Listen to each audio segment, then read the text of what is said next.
Hello बच्चों, आज मैं आपको एनसीईआरटी बुक कक्षा 6 का पाठ 2 पढ़ाऊंगी जिसका नाम है बचपन। मैं तुम्हें अपने बचपन की ओर ले जाऊंगी। तो जो लेखिका है वो अपने बचपन की ओर हमें लेके जा रही हैं। मैं तुमसे कुछ इतनी बड़ी हूँ, तुम्हारी दादी भी हो सकती हूँ, तुम्हारी नानी भी, बड़ी बुआ भी हो सकती है और बड़ी मौसी भी। परिवार में मुझे सब लोग जीजी कहकर पुकारते हैं। मतलब जो लेखिका है वो कह रही है आज तुम लोग मुझे दादी भी कह सकते हो, नानी भी कह सकते हो और मैं तुम्हारी बड़ी बुआ या बड़ी मौसी भी हो सकती हूँ, पर मेरे परिवार में जो है मुझे सभी लोग जीजी कहकर पुकारते हैं। मैं तुम्हें बताऊँगी मेरा बचपन कैसा था।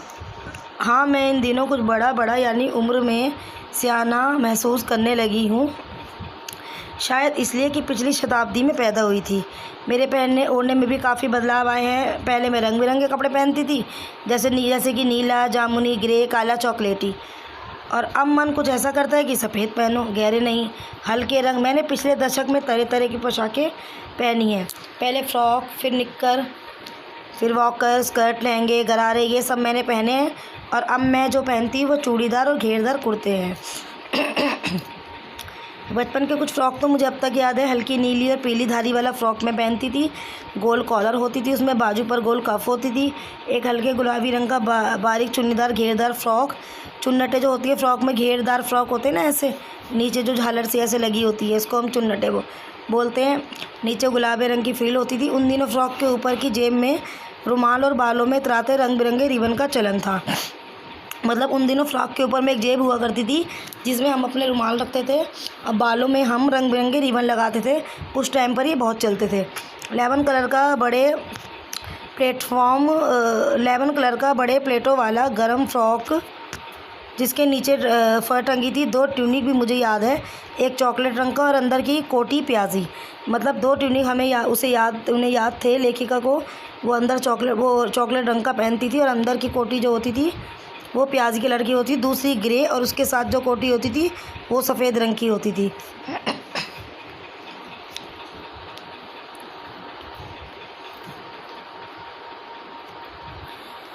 मुझे अपने मोजे और स्टॉकिंग भी याद है। बचपन में हमें अपने मोजे खुद धोने पड़ते थे, वे नौकर या नौकरानी को नहीं दिए जा सकते थे, इसकी सख्त मनाही थी। हम बच्चे इतवार की सुबह इसी में लगाते थे। धो लेने के बाद अपने अपने जूते पॉलिश करके चमकाते। जब जूते कपड़े या ब्रश से रगड़ते तो पॉलिश की चमक उभरने लगती। मुझे आज भी बूट पॉलिश करना अच्छा लगता है। हालांकि अब नई किस्म के शू आ चुके हैं। कहना होगा कि ये पहले से कहीं ज़्यादा आरामदेह है। हमें जब नए जूते मिलते उसके साथ ही छाले का इलाज शुरू हो जाता। जब कभी लंबी सैर पर निकलते तो अपने पास रुई ज़रूर रखते। जूता लगा तो रुई मोजे के अंदर। हाँ, तुम्हारे बचपन में तो बहुत ही फ़र्क है। हर शनिवार को हम ऑलिव ऑयल या कैस्टर ऑयल पीना पड़ता था हमें। यह एक मुश्किल काम था। शनिवार को सुबह से ही नाक में इसकी गंध आने लगती थी। छोटे शीशे के गिलास जिन पर ठीक खुराक के लिए निशान पड़े रहते थे, उन्हें देखते ही हमें मितरी होने लगती थी, यानी कि हमारा जी घबराने लगता था। मुझे आज भी लगता है कि अगर हम वह ना पीते तो शनिवारी दवा तो कुछ ज़्यादा बिगड़ने वाला नहीं था, सेहत हमारी ठीक ही रहती। तुम्हें बताऊंगी कि हमारे समय और तुम्हारे समय में कितनी दूरी हो चुकी है, यहाँ तक कि बचपन की दिलचस्पियाँ भी बदल गई हैं।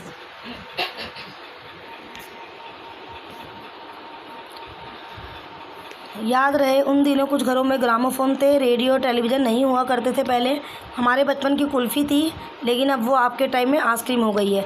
हमारे टाइम में कचौड़ी समोसा था, लेकिन अब वो पैटीज़ में बदल गया है। शहतूत और फालसे और खसखस के थे, लेकिन अब वो शरबत कोक पेप्सी में बदल गए हैं। उन दिनों कोक नहीं होती थी, लेमनेड विमटो मिलती थी। लेमनेड मतलब नींबू लेमन जो होती है वो मिलती थी उस टाइम पर। शिमला और नई दिल्ली में बड़े हुए बच्चों को वेंगर्स और डेविको रेस्टोरेंट की चॉकलेट और पेस्ट्री मज़ा दिलाने वाली होती। वेंगर्स और डेविको एक रेस्टोरेंट का नाम है जहाँ पे पेस्ट्री और चॉकलेट मिलती थी जो बहुत ही मज़ा देती थी। हम भाई बहनों की ड्यूटी लगती शिमला मॉल से ब्राउन ब्रेड लाने की। हमारा घर मॉल से ज़्यादा दूर नहीं था। एक छोटी सी चढ़ाई और गिरजा मैदान पहुँच गए, वहाँ से एक उतराई और उतरते मॉल पर पहुँच गए।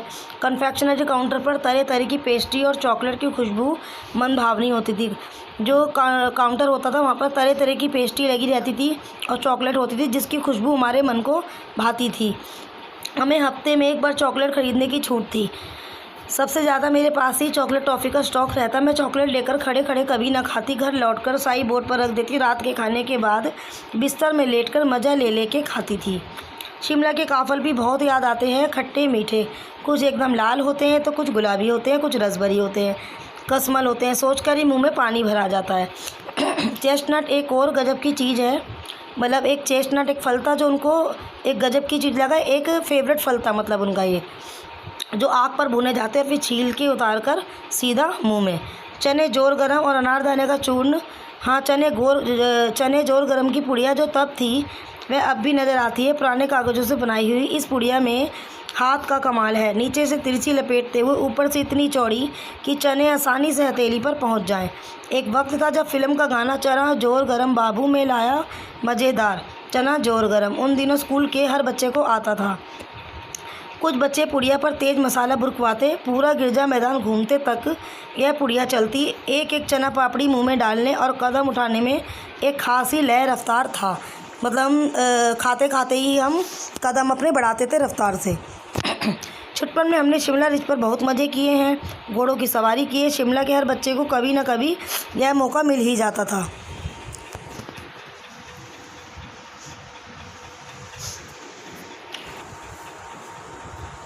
हम न जाने क्यों घोड़ों को कुछ कमतर करके समझते, उन पर हंसते थे। ननिहाल के घोड़े को हूस पुष्ट और खूबसूरत होते थे, उनकी बात पर हम फिर कभी करेंगे। शाम को रंग बिरंगे गुब्बारे, सामने जाखू का पहाड़, ऊंचा चर्च की घंटियां बजती तो दूर दूर तक उनकी गूंज फैल जाती। लगता है इसके संगीत से प्रभु यीशु स्वयं कुछ कह रहे हैं। सामने आकाश पर सूर्यास्त हो रहा है, गुलाबी सुनहरी धारियाँ नीले आसमान पर फैल रही हैं। दूर दूर फैले पहाड़ों के मुखड़े गहराने लगे और देखते देखते बत्तियाँ टिमटिमाने लगी, मतलब जलने लगी। रिज पर की रौनक और माल की दुकानों की चमक के भी क्या कहने। जब बत्तियाँ टिमटिमाने लगी तो रौनक और हो गई और दुकानों में जो माल था वो भी चमक उठा। स्कैंडल पॉइंट की भीड़ से उभरता कोलाहल। स्कैंडल पॉइंट के ठीक सामने उन दिनों एक दुकान हुआ करती थी जिसके शोरूम में शिमला कालका ट्रेन का मॉडल बना हुआ था। एक कालका ट्रेन थी जिसका मॉडल बनाया हुआ था। इसकी पटरियाँ उस पर खड़ी छोटे छोटे डिब्बों वाली ट्रेन थी। एक और लाल टीन की छत वाला स्टेशन था और सामने सिग्नल देता खंबा था। थोड़ी थोड़ी दूर पर सुरंगें बनी हुई थी। पिछली सदी में तेज़ रफ्तार वाली गाड़ी वही थी। कभी कभी हवाई जहाज़ भी देखने को मिलते। दिल्ली में जब भी उनकी आवाज़ आती बच्चे उन्हें देखने बाहर दौड़ते।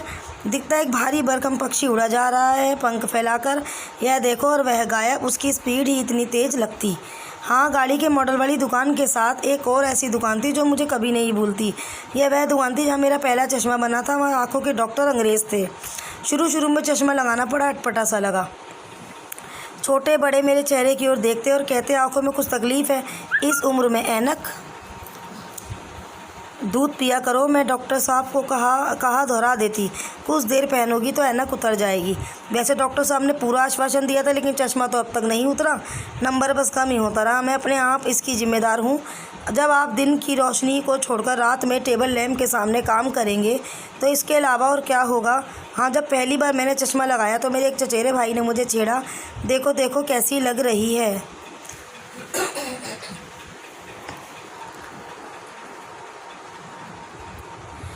आँख पर चश्मा लगाया ताकि सूझे दूर की, मतलब आँख पर चश्मा लगाया ताकि दूर की देख सके।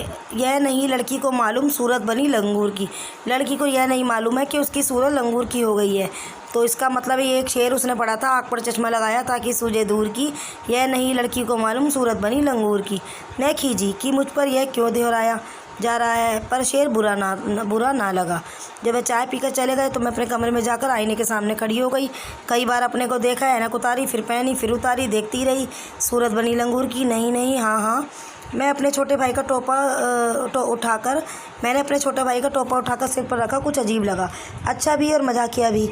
तब की बात थी, अब तो चेहरे के साथ घुल मिल गया है। चश्मा जब कभी उतरा हुआ होता है चेहरा खाली लगने लगता है। याद आ गया वह टोपी, काली फ्रेम का चश्मा और लंगूर की सूरत। हाँ, इन दिनों शिमला में मैं टोपी सिर पर लगाना पसंद करती हूँ। मैंने कई रंगों की जमा कर ली है टोपियाँ।